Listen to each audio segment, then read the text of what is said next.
જામનગર શહેરમાં આવેલી જર્જરિત ઇમારતો સામે જામનગર મહાનગરપાલિકાની ટીમ દ્વારા પ્રી મોન્સૂનની કામગીરીને લઈને કડક કાર્યવાહી શરૂ કરવામાં આવી છે।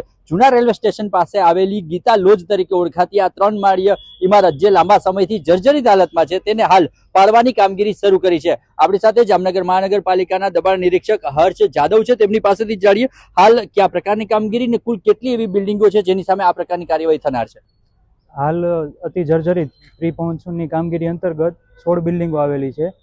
એમ બિલ્ડિંગોને આગામી નોટિસ આપેલી છે અને તે પ્રી મોન્સૂન કામગીરી અંતર્ગત માનનીય કમિશનર સાહેબ, ડીએમસી સાહેબ, જાની સાહેબ અને વરણવા સાહેબની સૂચના અંતર્ગત અને એમના માર્ગદર્શન હેઠળ આ બિલ્ડિંગોને પ્રી મોન્સૂન કામગીરી અંતર્ગત ડિમોલેશન કરવામાં આવેલું છે અને અત્યારે ગીતા લોજ જે જૂના રેલવે સ્ટેશન નજીક આવેલી છે તેમનું ડિમોલેશન ચાલુ કરવામાં આવેલું છે અને અમારી એસટેટ અને ટીપીઓની ટીમ દ્વારા પ્રી મોન્સૂન કામગીરી અંતર્ગત આ બિલ્ડિંગનું ડિમોલેશન ચાલુ કરેલું છે। વરસાદ દરમિયાન ભારે પવન અને વરસાદના કારણે કોઈ આવી જર્જરિત ઇમારત પડે કે અકસ્માત ન થાય તે માટે તેને તકેદારીના ભાગરૂપે અગાઉ નોટિસ આપવામાં આવી હતી અને હાલ તેને પાડવાની કામગીરી જામનગર મહાનગરપાલિકા દ્વારા શરૂ કરવામાં આવી છે। અનિલ ગોયલ સાથે દિવેશ વાડા, ખબર ગુજરાત, જામનગર।